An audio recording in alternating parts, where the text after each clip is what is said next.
everyone, this is Tony from her Homestead Skills, and yesterday I went to visit my doctor for a physical.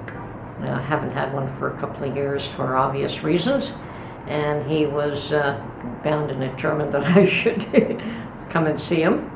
And he tells me I'm in great shape, although I think I have some of those age-related issues that a few of us face when we get to my age.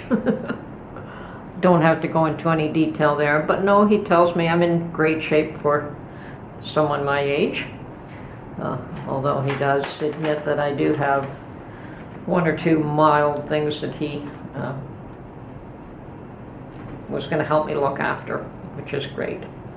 So on my way home, I decided to stop by my post office box. I haven't been there for a while, and I did find a lovely handwritten letter from one of my subscribers, and it is from Greg from Indianapolis. Thank you very much, Greg. This is a lovely letter, and I hope you don't mind that I plan to read it online. So anyway, he says, Tony, I hope you get this letter. I came across your YouTube channel several months ago. I have watched about every one that you have put on. Greg, that's a lot of videos, and some of the earlier ones aren't exactly up to snuff, but thank you. I have canned 45 quarts of green beans. Oh, that's a lot of green beans. 14 pints of sloppy joe made two different ways. And as the weather gets cooler, I will can about 28 quarts of vegetable soup. That's a great idea, especially with the way the price of soups have gone up in price lately. And I have already canned 14 quarts of chili. That's something else I have to do more of. Mark and I are eating our stash of chili, so I do have to make another batch. I have already canned 14 quarts of chili, ready to eat. That's a nice thing about chili. Just need to add the pasta. My mom always made chili and added spaghetti to it, so I kind of like it that way. Yeah, we eat it with rice or with toast, but I've never eaten it with spaghetti. But yeah, you cannot can your spaghetti in with your chili, which is, your mom and you are right. You have to add that separately afterwards.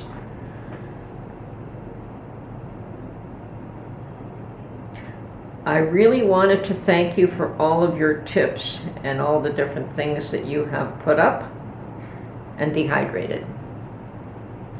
I am 68 years old. I was raised with a cook stove in the kitchen and a hard coal burner in the front room. We always kept rainwater in the reservoir on the cook stove. Good hot water all the time. I have a recipe here for you and thought you might like to make it if you get this in time. I think I did get it in time. They say men don't cook, but I do. Actually, men do cook. Mark has taken over my kitchen. When we moved here, for the first 3 years, I didn't let him anywhere near the kitchen, and then he got tired of my cooking and decided he wanted to cook. Now, we go through stages where I cook for years, then he cooks for years, then I cook for years. So yes, men do cook. And but I do a lot of the prep work, make it easy for him.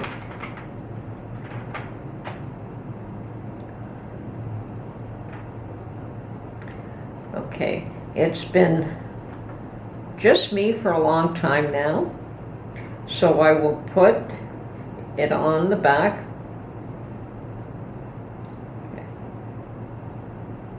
Oh, here it is. I have a recipe here for you. Thought you might like to make it if you get it in time. They say men don't cook, but I do. It's been just me for a long time now. So I will put it on the back of this, and thank you again for all the good things that you do. Now the recipe is for green tomato mincemeat. Now I've never heard of green tomato mincemeat, and guess what? I still have some green tomatoes. It does call for apples, Johnathan apples, which we don't get here at all. So I'm going to have to do a little bit of a substitute, and I will likely half this recipe because this is something new to me, and this makes a fair chunk. When you're talking 25 apples and 23 medium-sized tomatoes, I think that would make a pretty sizable recipe here. So I'm going to cut this in half, and I will post your recipe.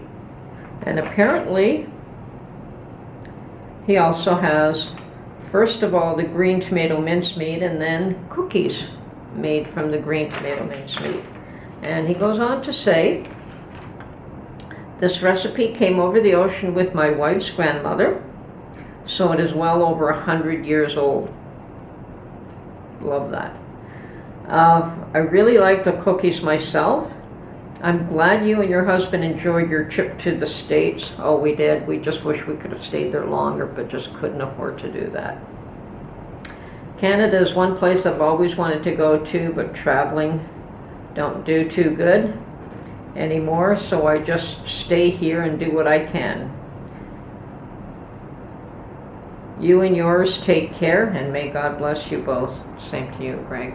It's awesome. Thank you so much for this letter. This is just amazing. Handwritten, wonderful letter, and I hope you don't mind that I will make a video, and I will attempt to make your recipe. Hopefully I can do it justice. I mean, sometimes first-time recipes you can't. I have bought mincemeat in the stores at Christmas time, just a jar of mincemeat. And I love to make mincemeat tarts, but I should be able, oh yes, and I can this up. I guess, did I not finish reading this properly? Oh yes. In the recipe it does say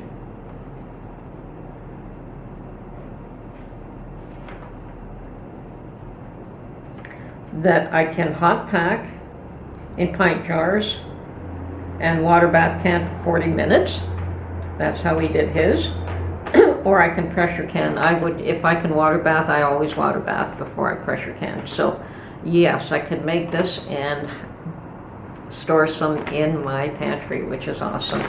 So once again, thank you so much for the time, the attention, and the letter sent to me. I really appreciate the effort. Thank you again so much, and like I said, hopefully I can do your recipe justice. Okay, so I've added all the ingredients to this pot. Started with the apples peeled and cored at the bottom. Then I diced, I used my KitchenAid little appliance there to dice up the green peppers to grind them up to a small consistency. And then I have added raisins, brown sugar, cinnamon, salt, nutmeg, ground cloves, some flour. I have yet to add a little bit of apple cider, but that's the last thing I have to add. And of course my green tomatoes and apples all ground. So now we just cook these on a low heat for about 30 to 35 minutes, probably a little longer because I am going to cook them on a very low heat to begin with. So we'll see how long it takes to meld all this together. And yes, you stir it constantly to make sure that it does not scorch. Okay, interesting recipe. Okay, I have boiled this down to a consistency where it looks awesome, smells amazing, and it definitely needs to be debubbled in a serious manner when you're putting this in the jar. And I'm going to say 1-inch headspace for this stuff because it is pretty thick.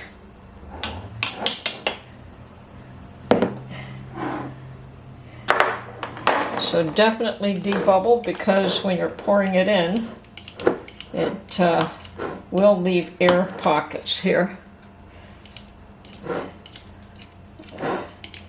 Okay, and then just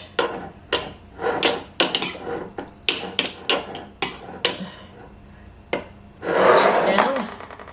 Okay, what did I get? 6.5 pints.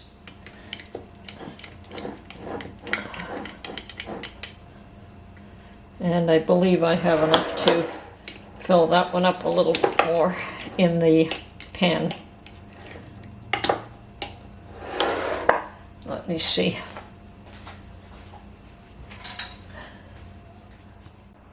Okay, I did have enough to fill this one up.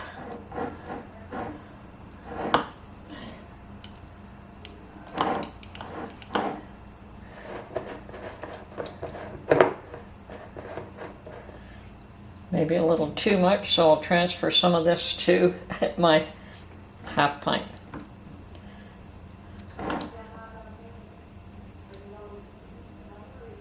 Okay, awesomeness. Boy, does this ever smell good. So I would say it's time to put my canning lids, vinegar, and everything else I need to seal these up, and then we will water bath can them for 40 minutes. Okay, I have my lid soaking in water. I have my vinegar, which I'm going to clean the edges of these.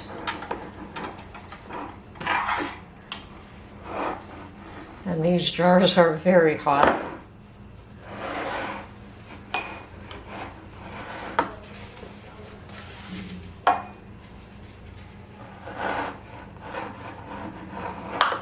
I've got my canner on the stove, trying to bring the water up to temperature because I want to try to equalize the heat from these jars to the water that's there.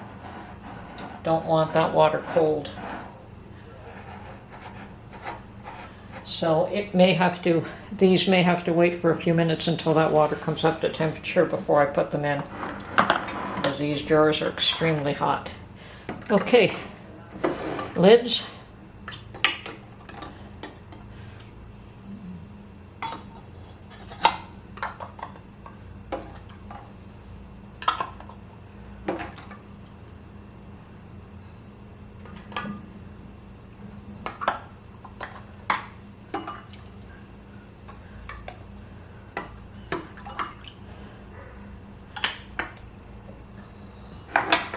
And rings finger tight.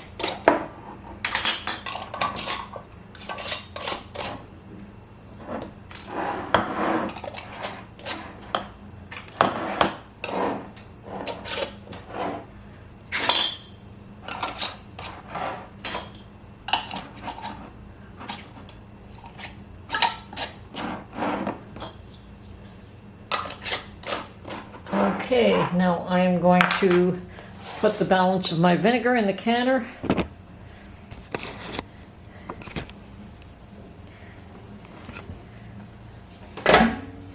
And we are water bath canning, we are not pressure canning. And I'm going to test this. Oh yeah, that's hot enough. Okay, so these can go in.